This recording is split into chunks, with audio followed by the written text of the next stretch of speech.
My husband announced at Thanksgiving dinner, "I'm selling the house. My girlfriend needs somewhere bigger for her kids." Our adult children sat stunned as he detailed his new life. I quietly stood, walked to my purse and handed him an envelope.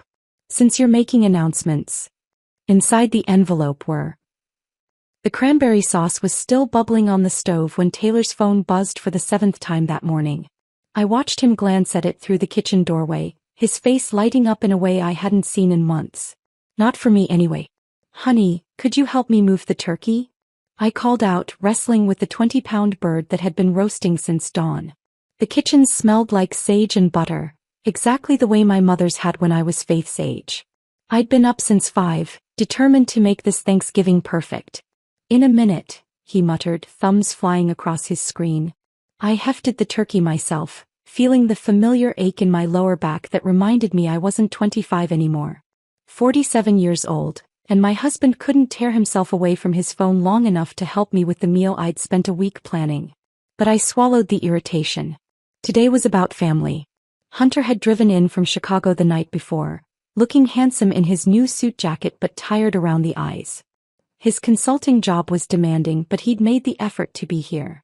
Faith had arrived that morning with her usual whirlwind energy, arms full of wine bottles and stories about her graduate program.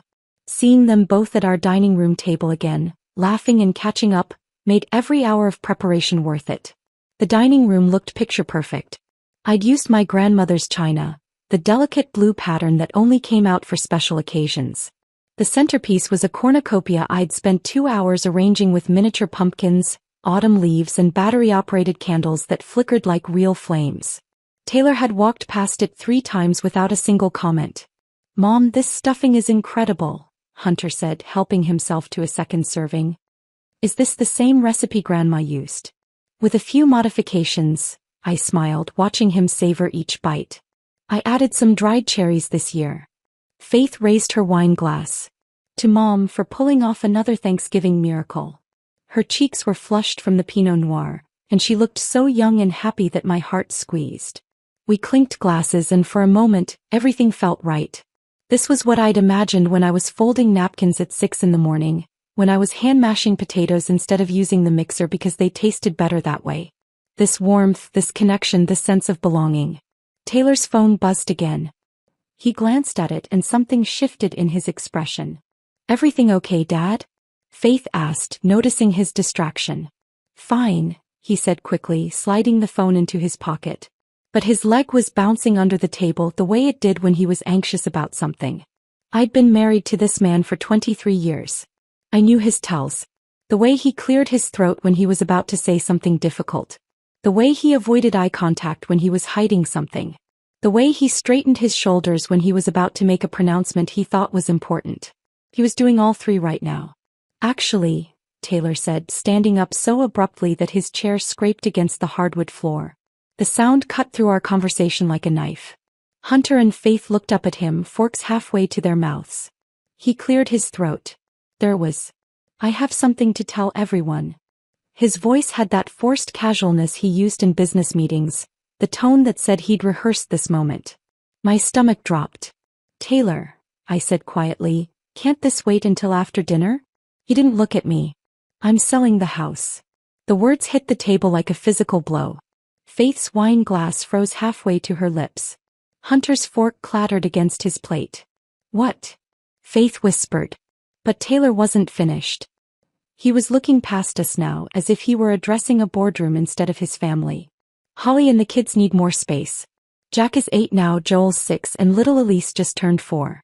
They're growing fast and her apartment is too small." The silence that followed was deafening.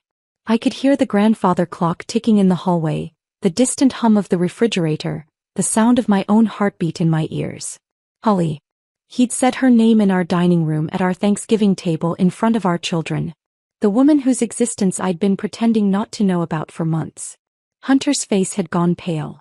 "Dad, what are you talking about?" "Holly's my girlfriend," Taylor continued as if he were discussing the weather. "We've been together for 8 months now. She has 3 kids from her previous marriage and they need stability. A real home." Faith made a sound like she'd been punched. "Girlfriend." I sat perfectly still, my hands folded in my lap, watching my children's faces crumble. This was how he chose to tell them.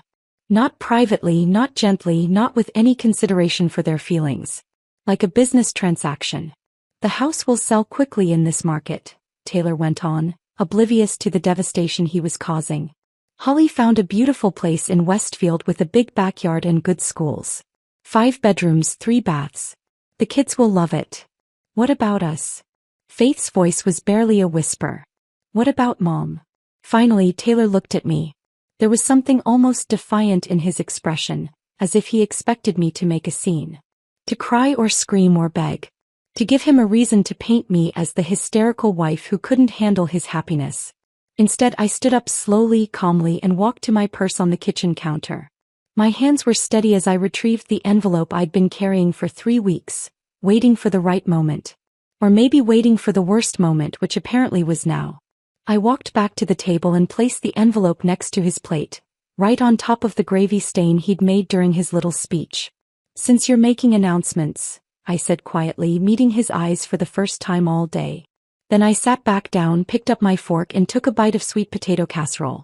It tasted like ash, but I chewed it anyway, maintaining eye contact with the man who had just destroyed our family's Thanksgiving with the casual cruelty of someone reading a grocery list. The envelope sat there between us like a loaded weapon. And for the first time since he'd started talking, Taylor looked uncertain. Taylor's fingers hovered over the cream-colored envelope like it might bite him. The confident businessman who had just announced the sale of our family home was gone, replaced by someone who looked genuinely afraid. His hand shook as he picked it up, feeling its weight. What is it, Dad? Hunter's voice cut through the tension, but his eyes never left his father's face. There was something different in my son's expression.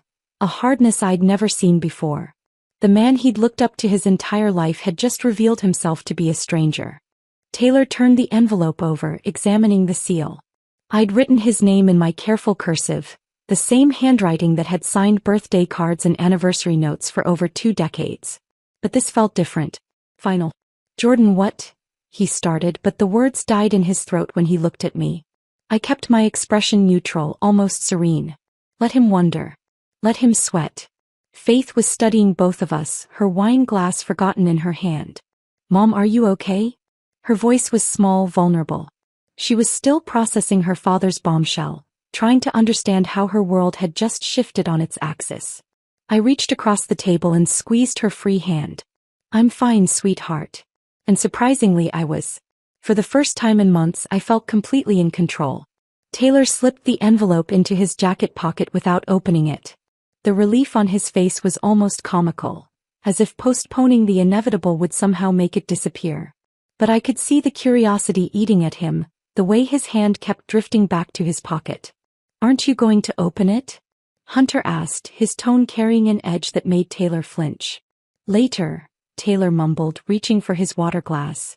His throat had gone dry. The atmosphere around our beautiful Thanksgiving table had shifted completely. What had been warm family conversation was now stilted and uncomfortable. Faith kept glancing between her father and me, trying to piece together a puzzle she didn't have all the parts to. Hunter had stopped eating entirely, his jaw clenched tight. I continued with my meal, savoring each bite.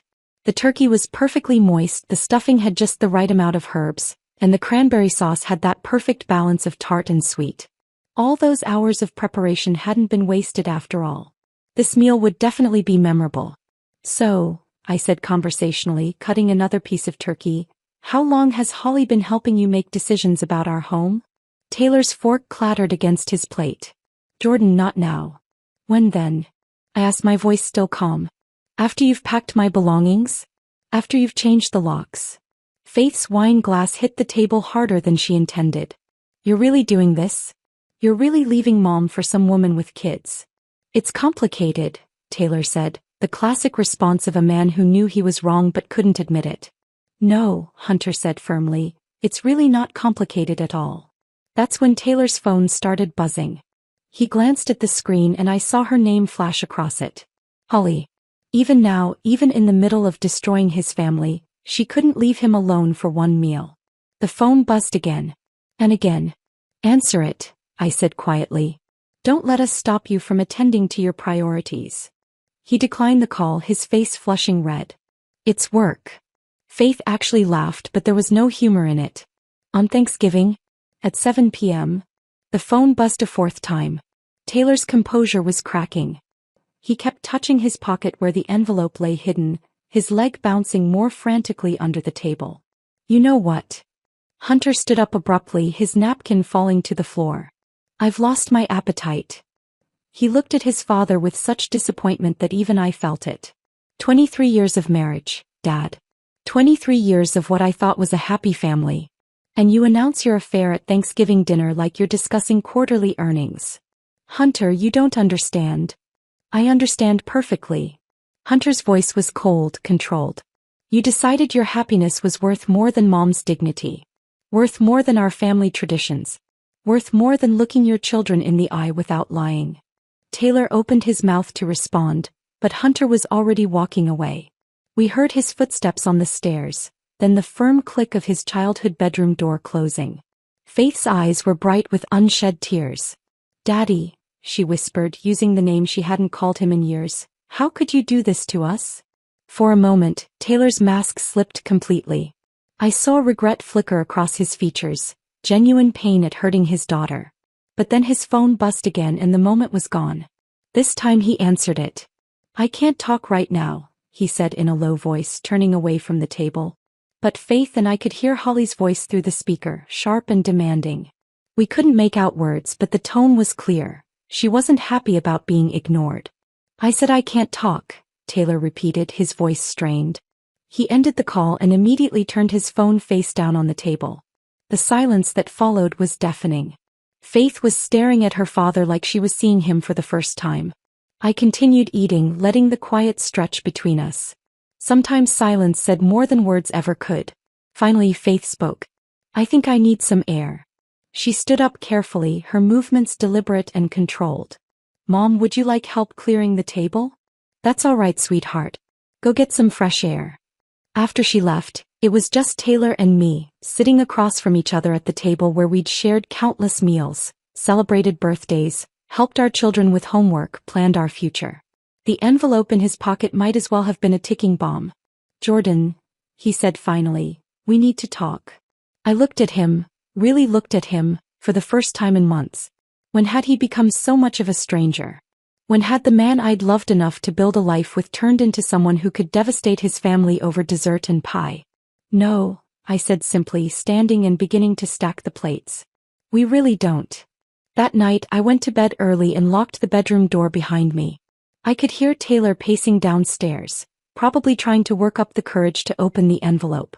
Let him pace. Let him wonder. I slept better than I had in months. The morning after Thanksgiving I woke to an empty house.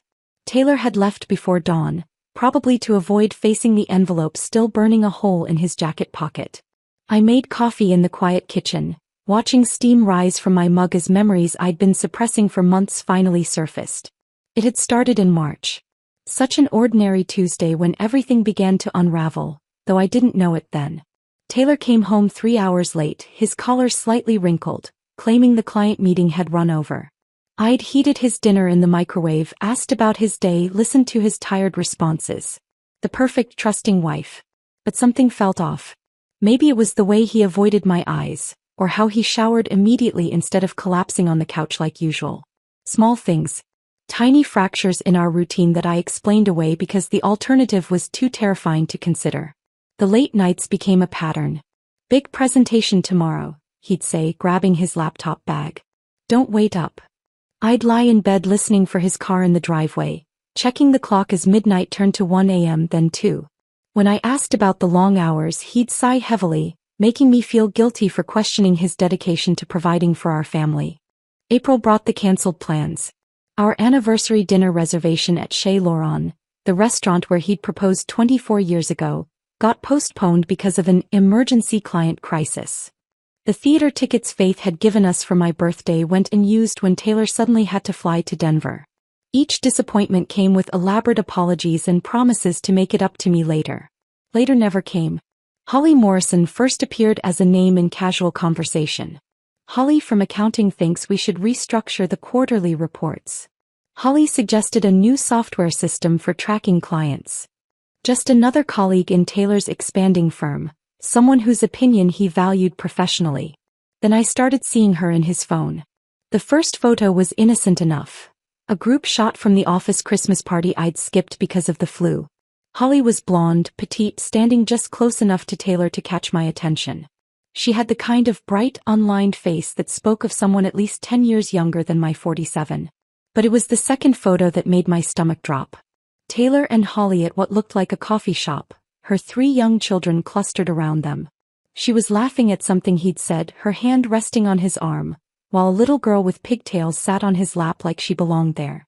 I found it by accident, scrolling through his phone to check the weather when mine was charging. The photo was dated 2 weeks earlier, on a Saturday when Taylor had claimed to be playing golf with his college buddy Marcus. "Who are these children?" I asked that night, showing him the screen. My voice was calm, curious, giving him every opportunity to explain. Taylor barely glanced at the phone before launching into his response. "Oh, that's Holly from work. She's going through a messy divorce, needed someone to talk to. Those are her kids. Cute, right? Poor things are really struggling with their parents splitting up." The explanation was smooth, practiced, delivered with just the right amount of concern for Holly's fictional plight. But I noticed how he took his phone back immediately, how his thumb moved to delete the photo without thinking. "You're helping her with her divorce?" I pressed gently. "Someone has to." His tone carried that edge of righteousness that meant the conversation was over. "She doesn't have many friends, Jordan. Sometimes people just need support during difficult times." I wanted to believe him. Desperately. So I pushed down the sick feeling in my stomach and chose trust over suspicion. After all, this was Taylor, my Taylor, who brought me coffee in bed every Sunday morning and remembered to pick up my favorite wine on his way home from work. But the phone calls started getting harder to ignore. Holly's name lighting up his screen during dinner, during our morning coffee, even during Hunter's graduation ceremony. Taylor would glance at it, frown, and let it go to voicemail. "She's having a rough time," he'd explain. "Probably needs advice about the custody battle." The custody battle that, as I later discovered, didn't exist because Holly had been divorced for 3 years. One evening in July, Faith called while Taylor was upstairs supposedly working. We were chatting about her summer internship when she mentioned seeing her father at the park near her apartment. "He was with some woman and her kids," Faith said casually. "Playing on the swings looked like a real family outing. I almost went over to say hi, but they seemed, I don't know, intimate?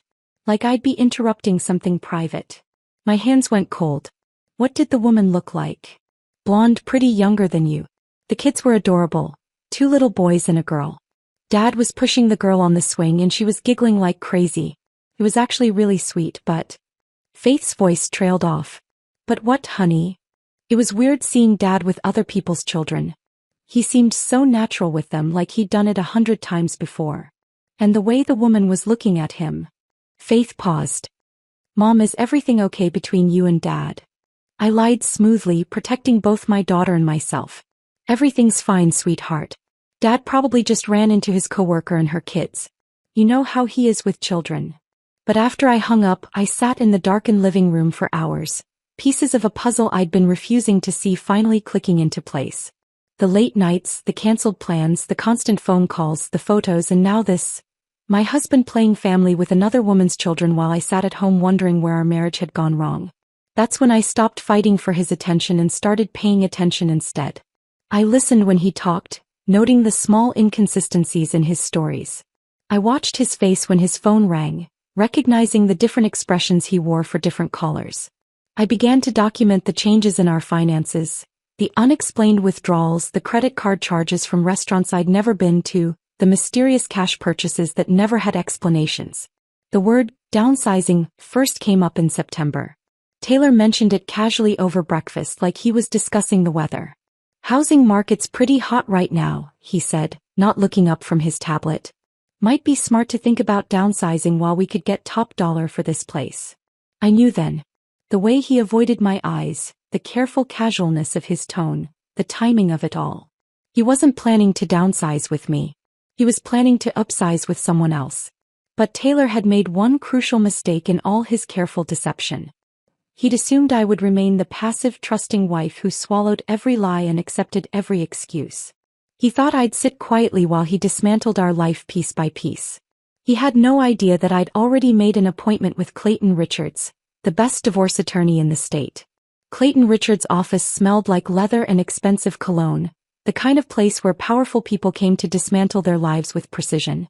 I sat across from his mahogany desk, hands folded, watching him review the folder I'd brought. Bank statements, credit card bills, photographs printed from social media. Evidence of a life being lived parallel to mine. "Mrs. Davidson," Clayton said, his silver hair catching the afternoon light streaming through floor-to-ceiling windows. "I have to ask, are you certain you want to proceed this way?" I nodded, my voice steady. "I need to protect myself and my children. My husband thinks I'm naive. I'd prefer to keep it that way until I'm ready." What I didn't tell Clayton was how I'd discovered Holly's social media presence. It had been Faith, ironically, who'd mentioned seeing posts from someone at her father's company. "Dad's coworker is always posting these cute family photos," she'd said during one of our weekly phone calls. "Makes me miss being little."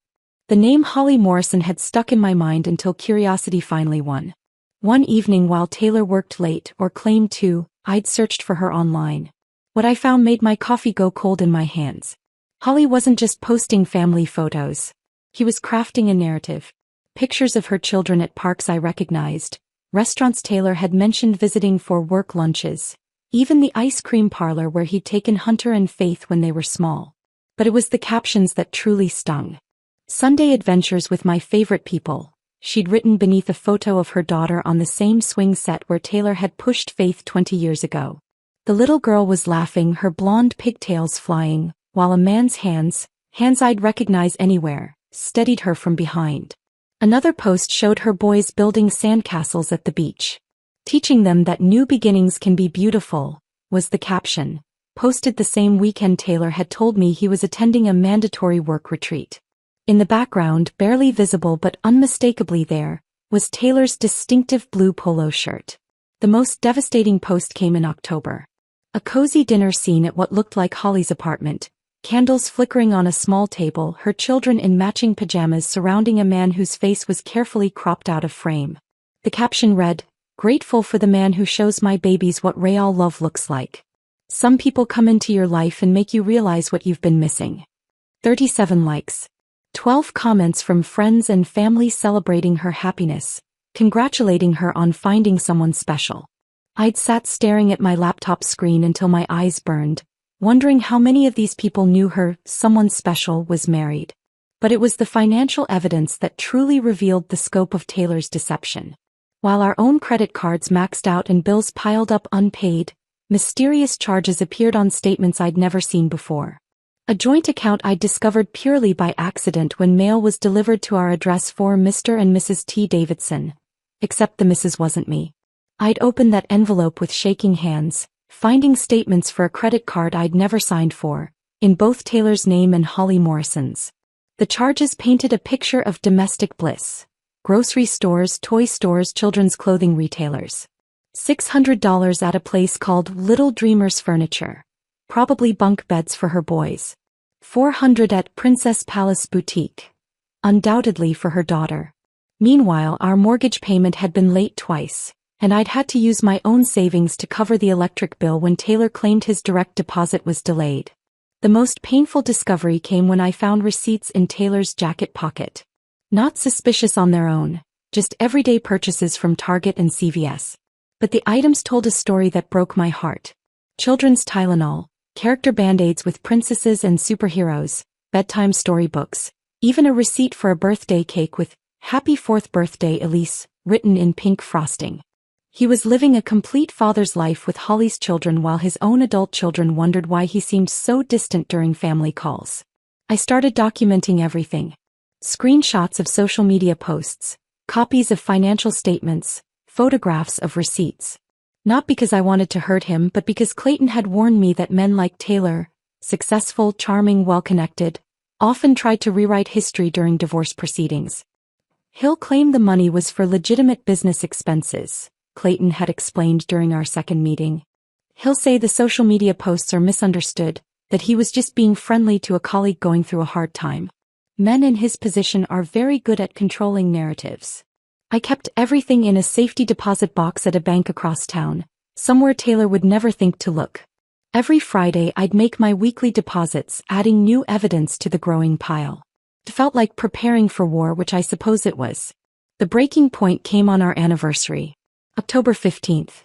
A date that had once meant romantic dinners and thoughtful gifts, long walks and whispered promises about growing old together. I'd made reservations at Chez Laurent 6 weeks in advance, confirming twice to make sure everything was perfect. At 5 o'clock I was putting on the black dress Taylor had once said made me look stunning. At 5:30 I was checking my makeup one final time. At 6 I was standing by the front door in my heels and coat, car keys in hand. Taylor's call came at 6:15. "Jordan, I'm so sorry, but Holly's having an emergency.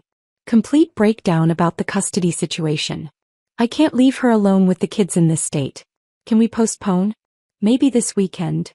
I'd stood in our entryway looking at myself in the mirror, dressed up with nowhere to go, married to a man who was somewhere else playing hero to another woman's crisis. The woman whose existence he'd once denied, whose relationship with him he'd minimized, whose children were now more important than his wife of 23 years. "Of course," I'd said, my voice calm as glass. "Family emergencies come first." After I hung up, I didn't change out of my dress. Instead, I drove to Chez Laurent alone, sat at our table for two, and enjoyed the most expensive bottle of wine on the menu. The waitstaff was kind, pretending not to notice that the woman celebrating her anniversary was dining solo. That night, while Taylor was presumably comforting Holly through her convenient breakdown, I called Clayton from my car in the restaurant parking lot. "It's time," I said simply. The next morning, while Taylor slept in, exhausted from his evening of emotional support, I met with Clayton and his team. We spent 4 hours mapping out a strategy that would protect my interests while keeping Taylor completely unaware of what was coming. "The element of surprise is your greatest advantage," Clayton had said. "Men like your husband operate from a position of assumed control. They make plans based on the belief that their wives will remain passive and predictable." But I was done being predictable. The week after Thanksgiving crawled by like a wounded animal. Taylor moved through the house like a ghost, the unopened envelope seeming to burn through whatever pocket he'd shoved it into. I watched him check his jacket, his briefcase, his nightstand drawer, always making sure it was still there, never quite brave enough to face what was inside. I went about my normal routine with an almost zen-like calm. Morning coffee, afternoon errands, evening news. But underneath the surface I was electric with anticipation. Every time Taylor's hand moved toward that envelope, every time he started to say something then stopped himself, I felt like a pianist waiting for the perfect moment to strike the final chord. On Thursday morning, exactly 1 week after he'd destroyed our family Thanksgiving, I was making pancakes when I heard footsteps on the stairs. Heavy, deliberate steps that spoke of a man who'd finally worked up the courage to face his reckoning. Taylor appeared in the kitchen doorway, the cream-colored envelope clutched in his trembling hands like a weapon he was afraid would explode. His hair was disheveled, his eyes bloodshot. He clearly hadn't slept much. "Good. Jordan," he said, his voice hoarse. "What is this?" I flipped a pancake with practiced ease, not turning around. "Open it and find out." The sound of tearing paper filled the kitchen. I could hear him unfolding the documents inside, the rustle of official paperwork that would change everything. Then came the silence, long, terrible, absolute silence that stretched between us like a chasm. When he finally spoke, his voice was barely a whisper. "You transferred the deed." I turned around slowly, meeting his eyes for the first time in days. His face had gone completely white, and his hands were shaking so badly the papers rattled. 3 months ago, I said conversationally as if we were discussing the weather. "Amazing how much paperwork goes unread when you're busy playing house with someone else's family. You set me up." The words came out as a hiss, full of rage and disbelief. "You planned this whole thing." I took a sip of my coffee, savoring the warmth. "I protected myself." "There's a difference." "The house," he started, then stopped, his mind clearly racing through the implications. "Holly's expecting, we've been planning. Holly's expecting a house that was never yours to give." I set down my mug with deliberate care. Funny how that works. Taylor's phone started ringing. Holly's name flashed across the screen, and I watched the color drain from his face entirely. He'd clearly promised her something he couldn't deliver, and now reality was calling. He answered on the 4th ring, his voice falsely cheerful. "Hey babe. Holly's voice was sharp enough that I could hear every word from across the kitchen. Taylor, I've been thinking about the timeline for the house sale. The kids are so excited about their new bedrooms and I want to start looking at furniture. When do you think we'll have the paperwork signed? Taylor's eyes met mine across the kitchen. I smiled sweetly and took another sip of coffee. Actually, Holly, there's been a complication. The silence on the other end of the line was deafening. When Holly spoke again, her voice had dropped to a dangerous whisper. What kind of complication? It turns out the house isn't, technically, in my name anymore. What do you mean it's not in your name? It's your house. Taylor looked at me helplessly as if I might somehow rescue him from the mess he'd created. I turned back to my pancakes, humming softly to myself. Jordan transferred the deed, he said finally. Without telling me. I found out today. The explosion that followed was spectacular. Holly's voice reached a pitch that probably shattered crystal somewhere in the neighborhood. Words like betrayed and manipulated and lying snake filled the kitchen, and I had to admit I was impressed by her vocabulary. So let me get this straight, Holly was saying when her voice finally dropped back to human range. You promised me and my children a home that you never actually owned? You made me believe we had a future when you were just another cheating husband with no real plan. Holly, please. Don't you dare Holly please me. I've wasted 8 months of my life on a man who can't even secure a roof over our heads. My children have been planning their new life and you've been lying to all of us. The line went dead.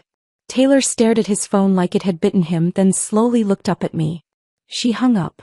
Shocking, I said dryly.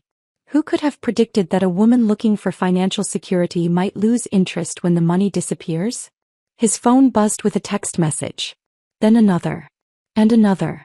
I couldn't see the screen, but Taylor's face told me everything I needed to know about Holly's final thoughts on their relationship. 23 years, he said suddenly, his voice breaking. 23 years of marriage and you destroy it all with paperwork. I turned to face him fully, and for the first time since this whole mess began, I let my anger show. I destroyed it. I destroyed our marriage. I set my spatula down with enough force to make him flinch. You stood in our dining room in front of our children and announced your plans to sell our home for your girlfriend's convenience. But somehow I'm the one who destroyed our marriage. You could have talked to me. When? The word came out sharp as broken glass. Between your late nights at work and your emergency phone calls from Holly? Between your lies about golf games and your secret credit cards? Exactly when was I supposed to have this conversation with the stranger wearing my husband's face? Taylor tried calling Hunter and Faith that afternoon. I watched him pace the living room, leaving voicemail after voicemail that went unanswered. When Hunter finally picked up on the 4th call, their conversation lasted exactly 30 seconds. We're standing with Mom, Hunter said, his voice carrying clearly through the speaker. You made your choice at Thanksgiving dinner. We've made ours. Faith's response was even shorter when Taylor reached her that evening. Don't call me again until you're ready to apologize to Mom. And I mean really apologize, not that fake corporate speak you've been using. By Saturday, I was hosting my book club brunch in the kitchen Taylor had once planned to hand over to Holly. 8 women gathered around the island where I'd laid out fresh fruit croissants and the kind of expensive coffee I'd been rationing because our finances were tight. The laughter that filled the space felt different than it had in months. Lighter. Freer. Jordan, you seem so relaxed lately, my friend Margaret commented, reaching for another strawberry. You're practically glowing. I looked around at the women who'd been my friends for years, sitting in the home I'd protected, enjoying the life I'd fought to preserve. I feel like I've finally stopped holding my breath, I said. And for the first time in months that was completely true. The divorce papers arrived on a Tuesday in February, delivered by a courier who looked apologetic about disturbing my morning coffee. I signed for them with steady hands, noting how Taylor had filed first, his final attempt to control a narrative that had already slipped through his fingers like water. Clayton had warned me this would happen. Men like Taylor need to feel like they're driving the process, he'd explained during one of our strategy sessions. Let him file. Let him think he's taking charge. Meanwhile, we'll be 3 steps ahead with our countersuit. I set the papers on my kitchen counter without opening them. There would be time to review Taylor's version of our marriage's dissolution later. For now, I had a life to rebuild, and surprisingly, it felt lighter with each passing day. Taylor had moved out in January, taking only his clothes and leaving behind 23 years of shared memories like they were someone else's possessions. He rented a small apartment across town, not the sprawling house he'd promised Holly, but something that would do while he regrouped. I heard through Faith that Holly had given him an ultimatum after their breakup: prove he could provide the stability she needed or lose her permanently. Apparently he'd chosen to fight for her. Spring brought an unexpected development. Faith called me on a sunny April morning, her voice bubbling with news that made my blood run cold.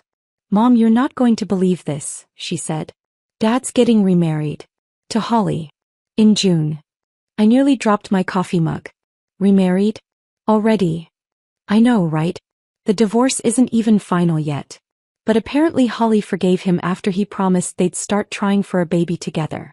She wants to give her kids a sibling and Dad's all in. Baby. At 51, Taylor was planning to start over completely, to erase his first family and build a new one with a woman 20 years younger. The audacity was breathtaking. "Are you invited?" I asked carefully. Faith's laugh was bitter. "We both were. Hunter and I. Dad sent formal invitations like we're distant relatives instead of his children. Hunter threw his in the trash, but I'm thinking about going just to watch the spectacle." After we hung up, I sat in my garden for a long time, processing this latest twist. Taylor wasn't just moving on, he was rewriting his entire identity. The man who'd complained about diaper duty when our children were babies was now promising to do it all again. But something nagged at me. Holly was 32, young enough to have more children, but why was she so focused on getting pregnant immediately? The urgency felt desperate, like she was trying to lock Taylor down with biological ties before he could change his mind again. The answer came in May, through a conversation I wasn't supposed to hear. I was at the grocery store when I spotted Holly in the pharmacy section, talking on her phone in hushed, angry tones. I ducked behind the vitamin display, not proud of my eavesdropping but unable to resist. "The custody agreement requires it," she was saying. "If I want to relocate the kids out of state, their father needs proof that my new husband can provide for additional children. It's some archaic clause about family planning and financial stability." My heart started racing. A fertility test. Holly needed Taylor to prove he could father children as part of her custody arrangement. But what Holly didn't know, what Taylor himself had forgotten in his midlife crisis fog, was the secret he'd buried 24 years ago. That night I made a phone call I'd been avoiding for months. "Dr. Martinez? This is Jordan Davidson. I need to ask you about something confidential regarding my husband's medical history." Dr. Martinez had been our family physician for over 2 decades. He delivered both my children, treated Taylor's high blood pressure, and knew secrets about our family that went back years. "Jordan," he said warmly, "how can I help you?" "Taylor's getting remarried. His new wife wants children. I need to know, does he remember the results of that fertility test he had after Faith was born?" The silence on the other end stretched long enough that I thought we'd been disconnected. "Jordan," Dr. Martinez said finally, "that information is confidential. I can't discuss a patient's medical history, even with a spouse." "But hypothetically," I pressed, "if someone were to request a copy of those old test results for legal purposes, would they still be on file?" Another pause. "Hypothetically, medical records are maintained for 30 years. And hypothetically, if someone with legal standing requested those records as part of a divorce proceeding." He let the sentence hang. I understood perfectly. The next morning I called Clayton with a special request. Within a week, Taylor's complete medical history was subpoenaed as part of our divorce proceedings. Buried in 24 years of routine checkups and prescription records was a single test result that Taylor had asked Dr. Martinez to keep confidential at the time. The irony was poetic. After Faith's difficult birth, Taylor had secretly gotten tested because he'd been worried about having more children. The results had shown severely compromised fertility, not impossible but unlikely without medical intervention. He'd never told me, choosing instead to let me blame myself for our inability to have more children after Faith. Now 24 years later, that same test result was about to derail his plans for domestic bliss with Holly. Clayton's team arranged for the medical records to be delivered to Taylor on his wedding day. Not out of cruelty, but because the timing worked perfectly with Holly's custody hearing, which was scheduled for the following Monday. She would need those fertility results as evidence for the court. I spent that Saturday morning in my garden, planting roses where Taylor's golf clubs used to live in the garage. The irony wasn't lost on me. I was literally blooming where he'd once taken up space. My phone rang at 4:30. Faith's number. "Mom," she said, her voice tight with suppressed laughter. "You're not going to believe what just happened." "Try me." "The wedding's off. Holly found out Dad can't have kids. Apparently, she opened some medical records that were delivered this morning, read them while she was getting her hair done, and by the time Dad got to the venue, she'd already left town with her children." I closed my eyes, feeling the warm sun on my face. "That's unfortunate." "Mom," Faith said suspiciously, "you wouldn't happen to know anything about those medical records, would you?"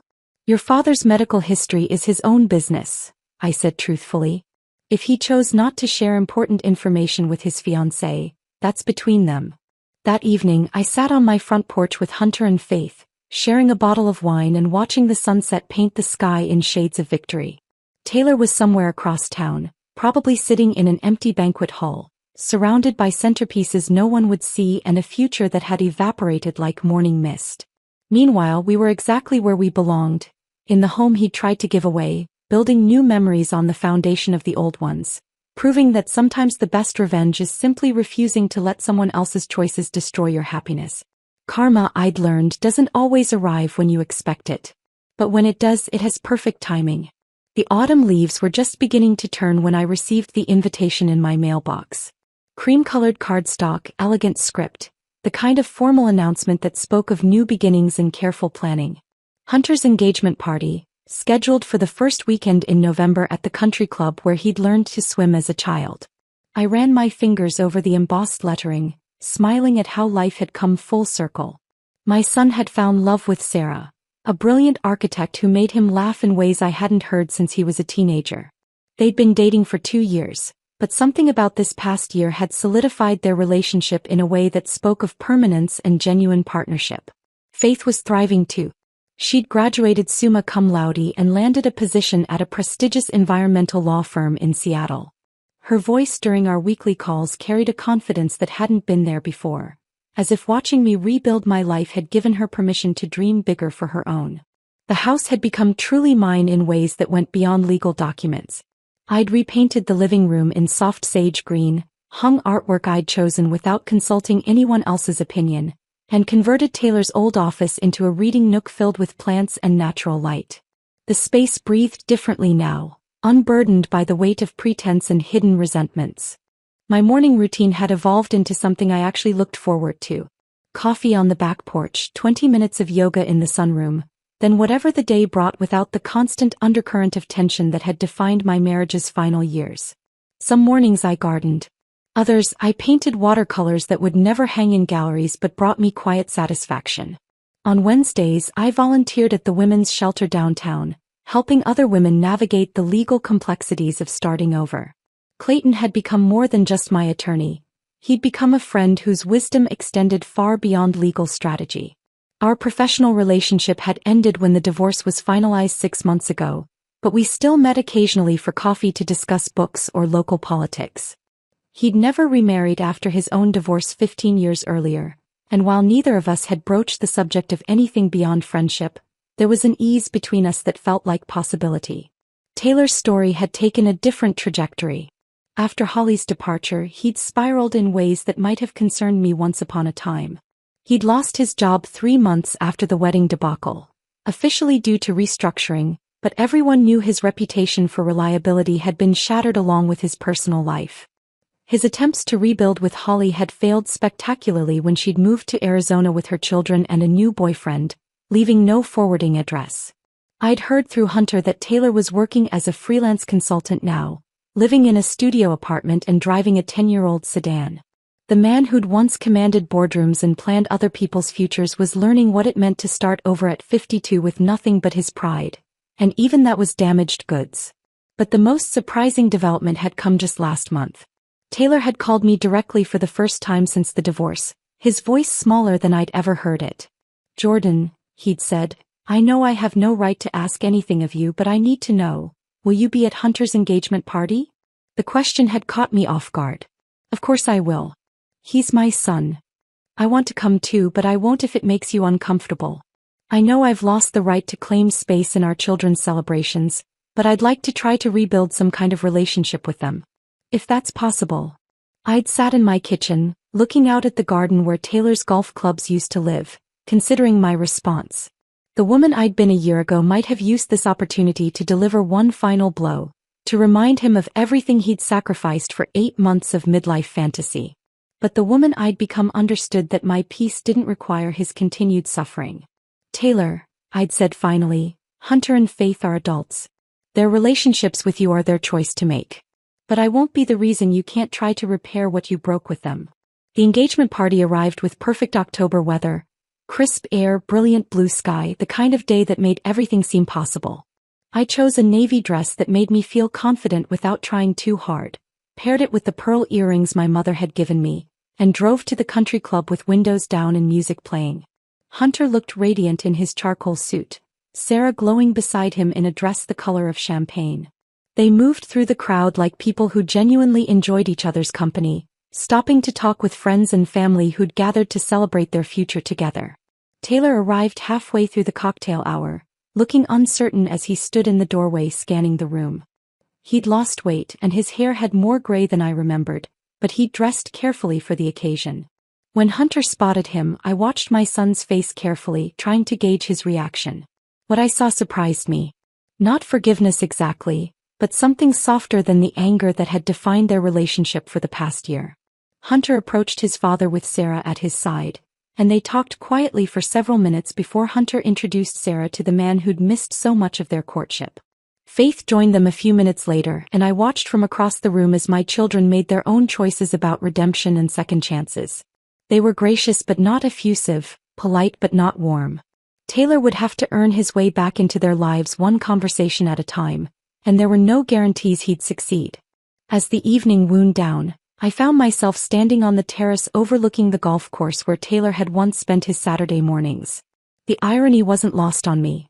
I was claiming space in a world he'd once dominated, while he stood inside trying to rebuild bridges he'd burned for someone who'd never really known him at all. Clayton appeared beside me with 2 glasses of champagne. "How are you holding up?" I accepted the glass, considering the question seriously. "Better than fine, actually. Good. Really, genuinely good." He smiled. "You've earned it." Looking back at the party through the floor-to-ceiling windows, I could see Hunter and Sarah cutting their engagement cake while Faith took pictures and Taylor stood slightly apart, uncertain of his place but grateful to be included at all. This was my new life, not perfect but honest. Not without challenges but built on a foundation of my own choosing. I'd learned that sometimes the best revenge isn't destruction, but reconstruction. Not tearing down the person who hurt you but building something better from the pieces they left behind. The woman who'd sat at that Thanksgiving table 11 months ago had been afraid of losing everything. The woman standing on this terrace had discovered that sometimes losing everything is just another way of saying you're finally free to choose what comes next. And what came next felt like possibility stretching out as far as the horizon, bright with promise and entirely my own. If this story of sweet revenge had you on the edge of your seat, press that like button right now. My favorite part was when Jordan calmly handed Taylor that mysterious envelope at Thanksgiving dinner, knowing exactly what bombshell was inside. What was your favorite moment? Drop it in the comments below. Don't miss more thrilling stories like this. Subscribe and hit that notification bell so you never miss an upload.